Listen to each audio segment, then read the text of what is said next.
Good morning everyone. तो आज हम जा रहे हैं कंटिन्यू करने आपका नेक्स्ट लेक्चर।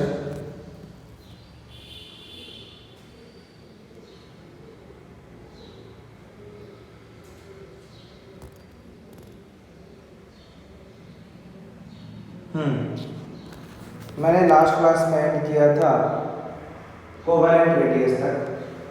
कोवेलेंट रेडियस क्या होता है, वैन डेर वाल्स क्या होता है। अब हम जा रहे हैं बात करने कि ये हमारा मेटालिक रेडियस क्या होती है। What is my metallic radius. ठीक है, चलिए हम बात करते हैं मेटालिक रेडियस की।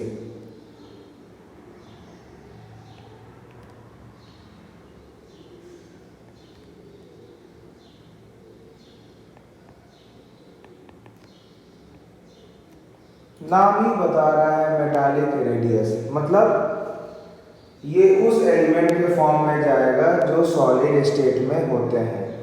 तो हम क्या बोलेंगे, हम शॉर्ट में इसको लिख देते हैं M R, metallic radius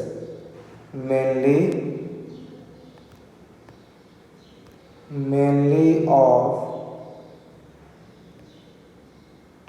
element in solid state. मतलब मेनली उसी एलिमेंट में जो पाए जाते हैं जो किस में होते हैं, जो सॉलिड स्टेट में होते हैं। अब देखो, मान लो कि अगर सॉलिड है, अगर मैं उसका 3D बनाता हूँ स्ट्रक्चर जिसमें कोई ओवरलैपिंग नहीं हो, तो कैसे बनेगा। सॉलिड है, आपको पता है all the molecules are closely packed, कुछ ऐसे बनेगा।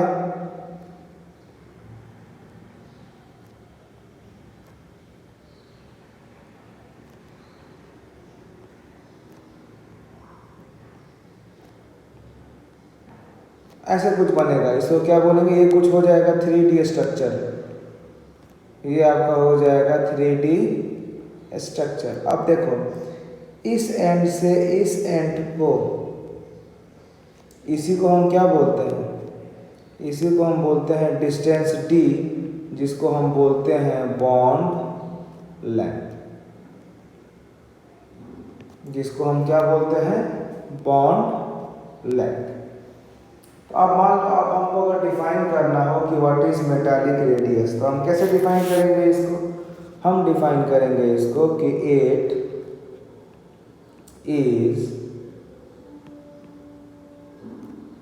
it is defined as half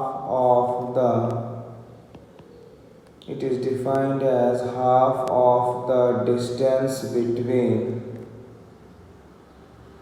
two nearest atom, half of the distance between two nearest atom in a closely packed lattice of metal, in a closely packed lattice of metal।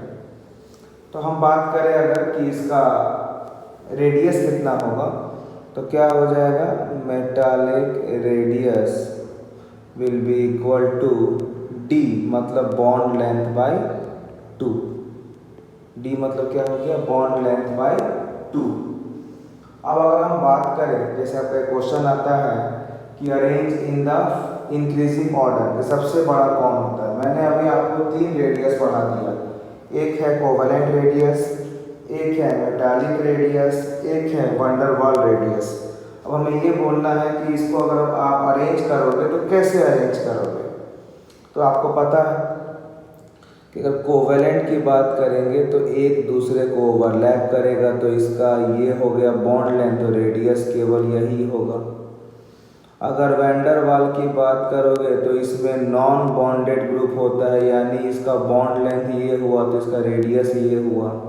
और metallic की बात करेंगे तो side side, तो ये bond length तो ये radius, ये मेरा हो गया कोवेलेंट रेडियस, ये हो गया वैन डेर वाल्स रेडियस, ये हो गया मेटालिक रेडियस। हम क्या देख रहे हैं, सबसे बड़ा होता है वैन डेर वाल्स रेडियस, फिर इससे छोटा हो जाएगा मेटालिक रेडियस, सबसे छोटा होता है कोवेलेंट रेडियस। तो हमने क्या देखा कि वैन वाल रेडियस में नॉन बॉन्डेड सिस्टम होता है, इसमें बॉन्ड नहीं होता है, वो दूर दूर केवल क्या होता है, इसमें अट्रैक्शन होता है। दूसरा होता है इसके बाद मेटालिक रेडियस जहाँ एंड टू एंड बॉन्डिंग होती है, और तीसरा है कोवेलेंट रेडियस जहाँ पर शेयरिंग होता है। तो ये हमारे 3 तरह के रेडियस हैं। क्लियर है? चलिए अब हम ये बात करेंगे कि हमारे रेडियस का एलॉन्ग द पीरियड में क्या वेरिएशंस हैं, along the period and along the group में इसमें क्या क्या वेरिएशंस होते हैं। क्लियर है? चलिए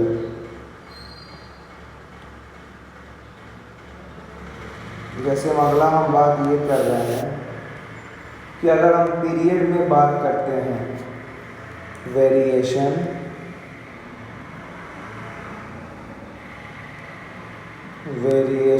of atomic radius, variation of atomic radius. सबसे पहला हम बात करते हैं एलॉन्ग द पीरियड। सबसे पहला हम बात कर रहे हैं एलॉन्ग द पीरियड। पीरियड में बात कर रहे हैं तो अगर हम जा रहे हैं लेफ्ट से right, if I am moving from left to right, if I am moving from left to right. अब देखो लेफ्ट से राइट जब मूव करते हो तो साइज डिक्रीज, मतलब अगर सबसे पहले ये है, फिर ये आएगा, फिर ये आएगा, फिर ये, फिर ये, मतलब लेफ्ट से आप राइट जब मूव करते हो तो आपका साइज डिक्रीज करता है। क्या करता है? आपका साइज डिक्रीज करता है। अब ये डिक्रीज क्यों करता है आपको ये समझना है। ये डिक्रीज इसलिए करता है क्योंकि इफेक्टिव न्यूक्लियर चार्ज बढ़ जाता है। मैंने क्या बोला? ये डिक्रीज इसलिए करता है क्योंकि इफेक्टिव न्यूक्लियर चार्ज क्या होता है, वो बढ़ जाता है। कैसे? समझो।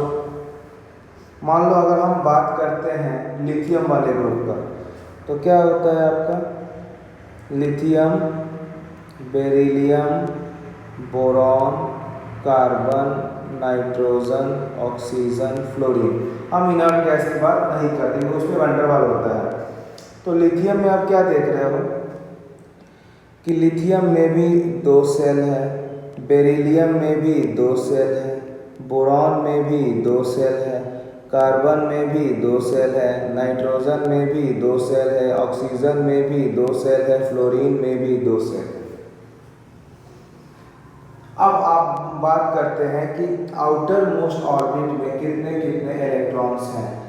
तो लिथियम में 1 होता है, बेरिलियम में 2 होता है, बोरॉन में 3 होता है, कार्बन में 4 होता है, नाइट्रोजन में 5 होगा, ऑक्सीजन में 6 होगा, फ्लोरीन में 7 इलेक्ट्रॉन्स होंगे। क्लियर है यहाँ पर? अब देखो क्या समझना है आपको इसमें। अब न्यूक्लियस जो आपके सेंटर पर है, इस पर चार्ज क्या होता है? इस पर चार्ज होता है पॉजिटिव, मतलब ये आउटर मोस्ट इलेक्ट्रॉन को अपने तरफ पुल करने का कोशिश करेगा।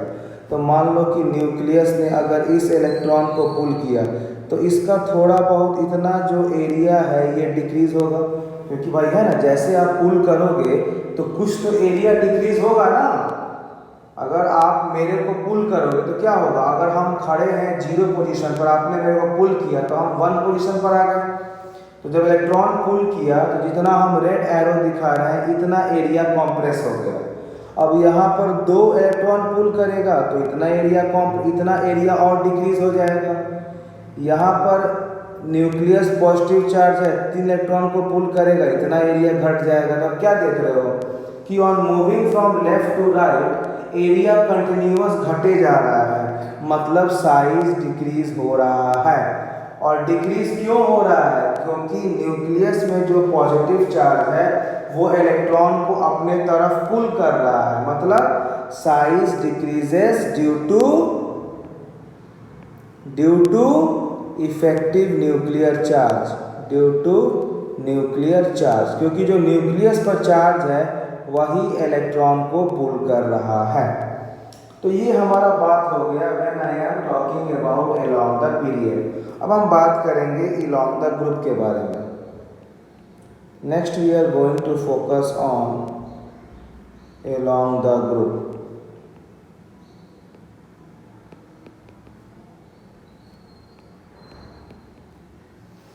अब हम ग्रुप की बात करेंगे टॉप से बॉटम में आने का। I will talk about the group that is top to bottom.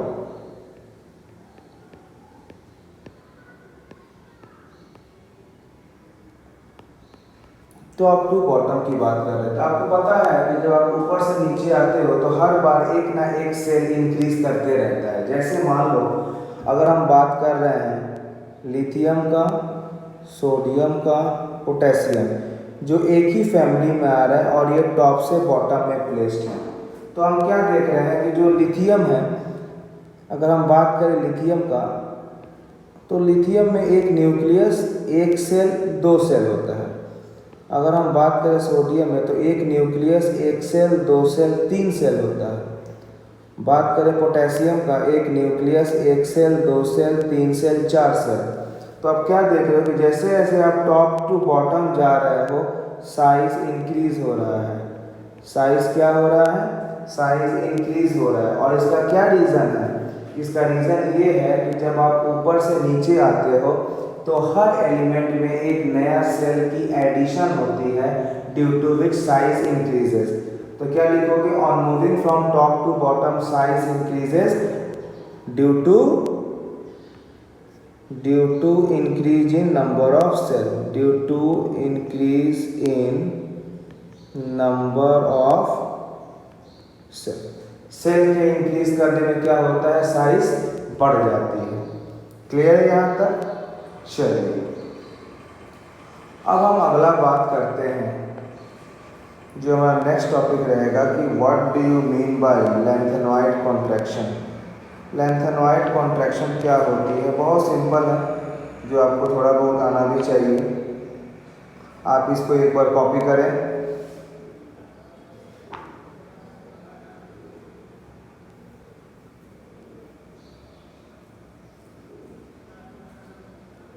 चलिए मैं आता हूँ अगला टॉपिक पर। अगला टॉपिक क्या होता है? आपको हम बताए थे, हम जा रहे हैं बात करने what is lanthanoid contraction. What do you mean by lanthanoid contraction?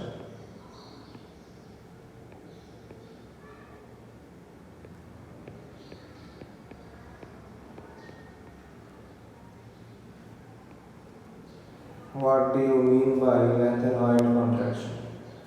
क्या होता है? देखो बहुत ध्यान से समझना। सबसे पहले बात है, जो लेंथेनॉइड होता है ये एफ ब्लॉक में होता है। ये किस में होता है? ये एफ ब्लॉक में होता है। क्या होता है पहले समझ लो आप। जैसे कि मान लो ये हमारा एक न्यूक्लियस है, तो सबसे जो पहला ऑर्बिट होता है ये एस होता है, जो दूसरा होता है ये बी होता है, जो तीसरा होता है ये डी होता है, जो चौथा होता है वो एफ होता है। चौथा होता है वो क्या होता है? एफ होता है। अब ऑर्बिट चाहे एस हो या पी हो या डी हो या एफ हो, सबके आउटर मोस्ट में इलेक्ट्रॉन्स होते हैं। तो अब और जो न्यूक्लियस है उस पर चार्ज होता है पॉजिटिव, इलेक्ट्रॉन पर चार्ज होता है नेगेटिव। तो क्या करेगा न्यूक्लियस पहले एस के इलेक्ट्रॉन को अपने तरफ पुल करेगा। न्यूक्लियस एस के इलेक्ट्रॉन को अपने तरफ पुल करेगा। फिर ये क्या बोलेगा? पी के इलेक्ट्रॉन को पुल करेगा, फिर डी के भी पुल करेगा, फिर एफ के भी पुल करेगा। तो हम क्या देख रहे हैं कि जो एस ऑर्बिटल है ये न्यूक्लियस के क्लोज होने के कारण सबसे ज्यादा न्यूक्लियस एस इलेक्ट्रॉन को पुल करेगा। सबसे ज्यादा न्यूक्लियस एस को पुल करेगा। फिर जब पी को जाएगा पुल करने तो क्या होगा? जब वो इलेक्ट्रॉन सोचेगा कि पी के इलेक्ट्रॉन को हम पुल करें तो उसको एस रोकेगा। जब ये चाहेगा कि हम डी को इलेक्ट्रॉन को पुल करें तो एस भी रोकेगा, पी भी रोकेगा। जब वो चाहेगा एफ ऑर्बिटल्स के इलेक्ट्रॉन को हम पुल करें टुवर्ड्स न्यूक्लियस तो उस समय S भी रोकेगा, P भी रोकेगा, D भी रोकेगा। तो आप क्या देख रहे हो कि सबसे ज़्यादा जो S का इलेक्ट्रॉन है वही आ रहा है न्यूक्लियस के पास। मतलब कि अगर हम स्क्रीनिंग या शील्डिंग इफेक्ट की बात करें, अगर हम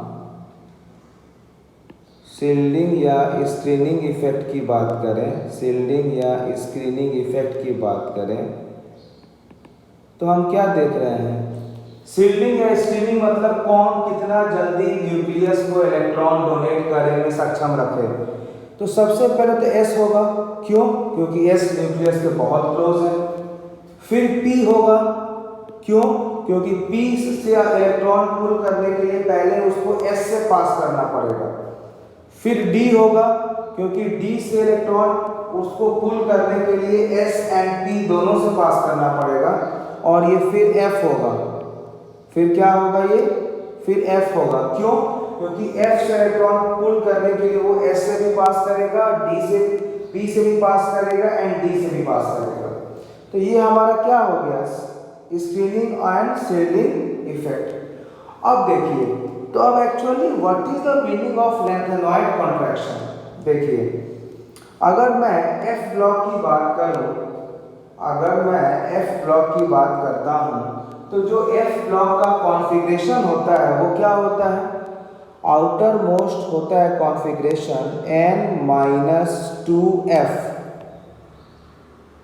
n-1d ns 1 to 14 0 to 1 1 to 2। ये होता है हमारा F ब्लॉक का कॉन्फ़िगरेशन। तो आप क्या देख रहे हो कि अगर मान लो मेरे पास अगर न्यूक्लियस है तो ये इनर वाला पहले है n-2f, आउटर वाला है n-1d और ये वाला आपका है ns। अभी आपको हम बताएं कि ये वाला, अभी मैं बताया कि ये F वाला का सबसे खराब शील्डिंग इफेक्ट है, D वाला सबसे स्ट्रॉन्ग S है, यानी न्यूक्लियस S के इलेक्ट्रॉन को सबसे पहले पुल करेगा। न्यूक्लियस क्या करेगा? क्योंकि S का बहुत स्ट्रॉन्ग स्क्रीनिंग इफेक्ट है। तो जब वो S के इलेक्ट्रॉन को अपने तरफ पुल करेगा तो क्या होगा? जो इसका ब्लू लाइन वाला इनिशियल रेडियस था, पुल होने के कारण इसका अब रेडियस यहाँ शिफ्ट हो जाएगा,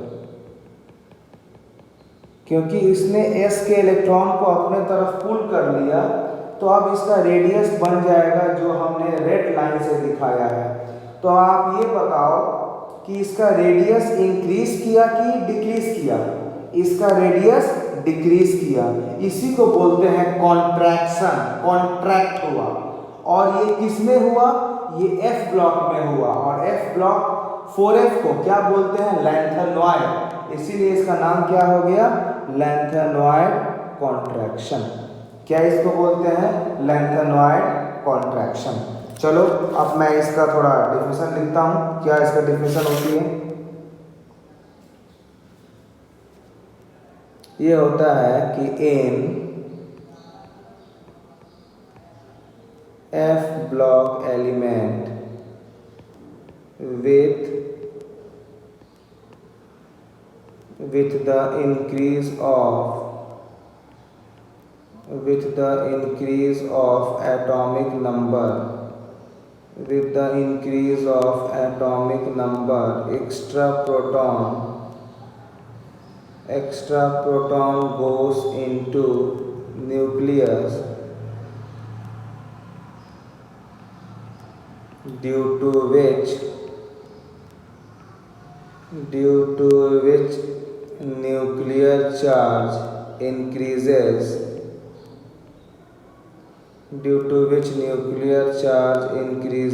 but extra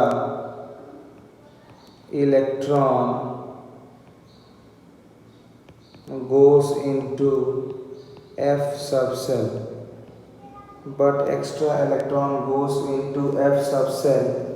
which has very poor shielding, which has very poor shielding and due to increased nuclear charge and less shielding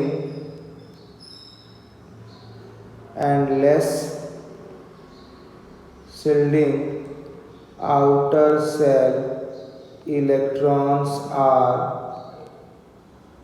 highly pulled by nucleus, so size contracts. इसी को हम क्या बोलते हैं? इसी को हम बोलते हैं लेंथेनॉइड कॉन्ट्रैक्शन। क्या हम बोलते हैं इसको? इसको हम बोलते हैं लेंथेनॉइड कॉन्ट्रैक्शन। क्लियर है? चलिए अब हम बात करते हैं what is ionic radius. My next topic is what do you mean by ionic radius. My next topic is ionic radius.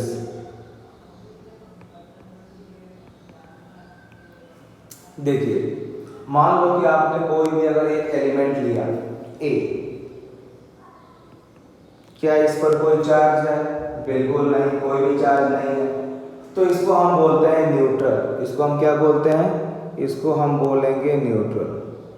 लेकिन यही अगर इसको हम दो पार्ट में डिवाइड कर दें, एक पर हम दिखा दें ए प्लस और एक पर हम दिखा दें ए माइनस, तो जब A प्लस और A माइनस है तो इनको हम कंबाइन बोलते हैं। Now they are converted to ions. अब ये आयंस बन गए। ये क्या बन गया? आयंस बन गया। और आयंस में जिसके पास पॉजिटिव चार्ज होते हैं इसको हम क्या बोलते हैं? कटायन। और कटायन को हम क्या बोलेंगे? Loose of electrons. नेगेटिव वाले को क्या बोलते हैं? इसको बोलते हैं अनायन। और क्या बोलेंगे? Gain of electron. क्या बोलेंगे? Gain of electron. अब अगर हम इनकी रेडियस की वैरी करते हैं, what is the variation of radius, तो क्या होगा? सबसे बड़ा साइज होता है अनायन का, उससे छोटा होता है न्यूट्रल का, और सबसे छोटा होता है कटायन का। हमने क्या बोला? सबसे बड़ा जो साइज होता है वो होता है अनायन का, दूसरा होता है न्यूट्रल का, तीसरा होता है कटायन का। अब ये कैसे होगा थोड़ा हम समझते हैं। मान लो मैंने एग्जांपल ले लिया सोडियम का, तो अगर सोडियम में अगर हम यहाँ पर बात करते हैं Na- तो कितना हो जाएगा?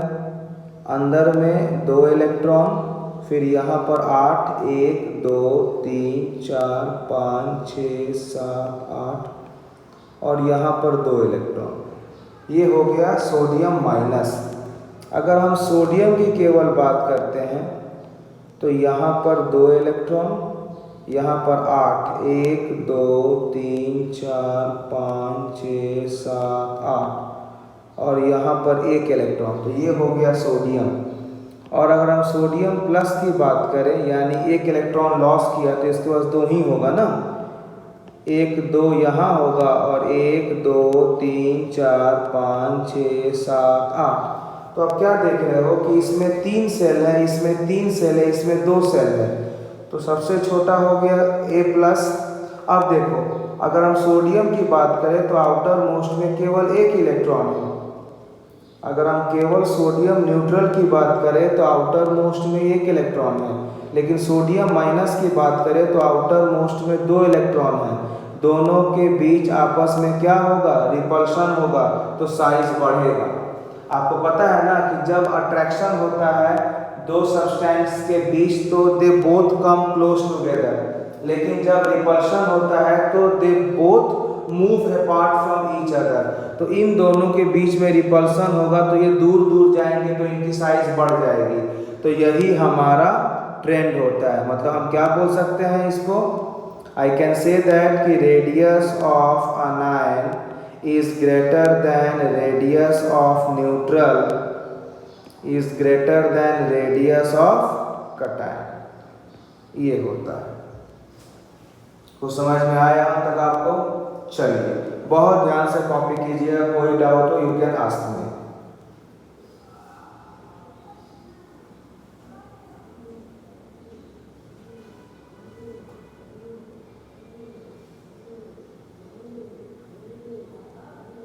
चलिए अगला हम बात करते हैं, इसमें एक आता है आइसो इलेक्ट्रॉनिक स्पीसीज। इसमें एक आता है आपको जो हम एटॉमिक में ही पढ़ाए होंगे, आइसो इलेक्ट्रॉनिक स्पीसीज। अब इसका मीनिंग क्या होता है आपको ये बताना है। आइसो मीन्स होता है सेम, इलेक्ट्रॉनिक्स मीन्स इलेक्ट्रॉन। वो स्पीसीज जो अलग अलग तो हो, those species which are different, they can be either cation, they can be either anion, they can be neutral, लेकिन उनमें जो इलेक्ट्रॉन होगी उसकी नंबर फिक्स रहेगा।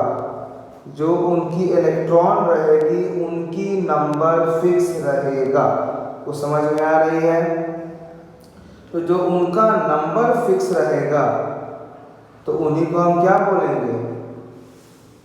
Iso electronic species. तो अगर इसकी हम डिफिनीशन की बात करें तो क्या बोलेंगे कि those species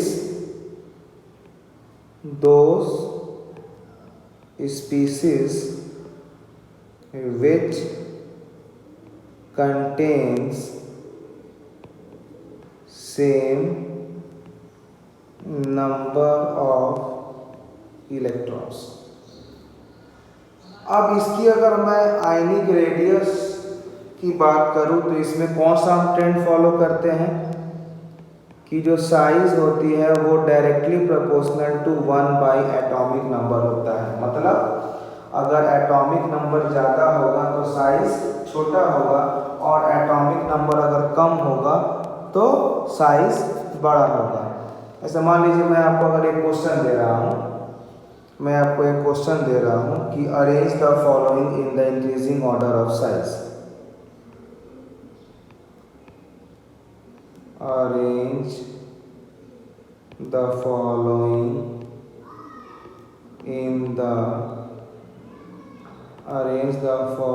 in the decreasing order of size. अगर ये मेरा एक क्वेश्चन है, हमने दे दिया आपको Na plus Mg+2 Al+3 N-3 O-2 F-। सबसे पहले क्या करोगे आप? सबसे पहला काम आपका है कि सब में आप इलेक्ट्रॉन्स के काउंटिंग कर लो। अब सोडियम में होता है 11 इलेक्ट्रॉन, लेकिन सोडियम +1 है, मतलब उसने एक इलेक्ट्रॉन को लॉस किया, तो सोडियम में आ गया 10 इलेक्ट्रॉन। मैग्नीशियम में होता है 12 इलेक्ट्रॉन और इस पर लिखा गया है Mg+2, मतलब इसने 2 इलेक्ट्रॉन को लॉस किया, तो 12 - 2 इसमें भी आ गया 10 इलेक्ट्रॉन। अगर हम एल्युमिनियम +3 की बात करें तो एल्युमिनियम में होता है 13 इलेक्ट्रॉन और इसमें भी आपने 3 लॉस कर दिया, तो ये हो गया 10 इलेक्ट्रॉन्स। अगर हम नाइट्रोजन की बात करें तो नाइट्रोजन में 7 इलेक्ट्रॉन्स होता है, लेकिन -3 उसने 3 गेन किया, तो ये हो गया 10 इलेक्ट्रॉन्स। अगर हम ऑक्सीजन की बात करें तो ऑक्सीजन में होता है 8 इलेक्ट्रॉन और उसने -2 में 2 गेन किया, तो इसमें हो गया 10 इलेक्ट्रॉन। अगर हम फ्लोरीन में बात किए तो इसमें हो गया 9 इलेक्ट्रॉन्स, अब -1 है तो इसने 1 गेन किया, तो ये हो गया 10 इलेक्ट्रॉन।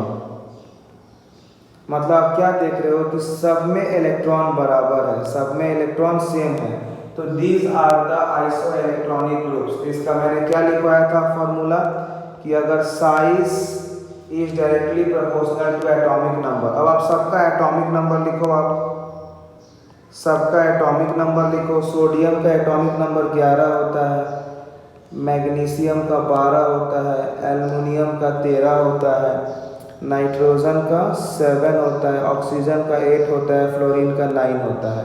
ये वाला फॉलो करो कि उन्हीं का साइज बड़ा होगा जिसका एटॉमिक नंबर छोटा होगा। हमें बात करना है डिक्रीजिंग में, मतलब जिनकी जितनी छोटी वो उतना बड़ा होगा। सबसे स्मॉल होगा नाइट्रोजन का, तो N-3 सबसे बड़ा होगा, फिर ऑक्सीजन होगा, फिर फ्लोरीन होगा, फिर सोडियम होगा, फिर मैग्नीशियम होगा, फिर एल्युमिनियम होगा। हमने क्या देखा कि जिनकी एटॉमिक नंबर जितनी छोटी उनका साइज उतना ही बड़ा। ये है आपका क्या, this is your isoelectronic species ionic radius. लेकिन एक और चीज़, ये आपको एग्जाम में कभी आपको नहीं बताएगा कि भैया आप इधर आओ और this you solve this question by isoelectronics process. नहीं, ये आपको इतना प्रैक्टिस करना है कि आप खुद समझ जाओगे कि ये आइसोइलेक्ट्रॉनिक्स है। देखकर, एक नज़र में देखकर आपको पकड़ना है कि ये आइसोइलेक्ट्रॉनिक्स है कि नहीं। ये आपको कोई बताने वाला नहीं है। क्लियर है? चलिए अब इसमें हम जा रहे हैं कुछ बात करने एनर्जीज के बारे में कि एनर्जीज क्या होती है, कैसे होती है, हम क्या करेंगे इसमें। ठीक है, now we are going to talk about energies related terms. अब हम जो बात करेंगे वो हमारा रहेगा energy related term. Energy related term, इसमें हम 3 चीज़ पढ़ेंगे। सबसे पहला हम पढ़ेंगे आयोनाइजेशन एनर्जी। सबसे हम पहली पार्ट पढ़ेंगे आयोनाइजेशन एनर्जी। दूसरी हम पढ़ेंगे electron gain enthalpy. Electron gain enthalpy, और इसको हम क्या बोलते हैं, इलेक्ट्रॉन एफिनिटी। Electron affinity. और तीसरा हम लोग को पढ़ना है इलेक्ट्रोनेगेटिविटी। तीसरा हमें क्या पढ़ना है, इलेक्ट्रोनेगेटिविटी। ये हमें 3 चीज़ आपको देखना है। क्लियर है? चलो आप लोग यहाँ तक फोकस करो, उसके बाद से अगला बार हम कंटिन्यू करेंगे नेक्स्ट लेक्चर में। Till then, thank you, have a nice day.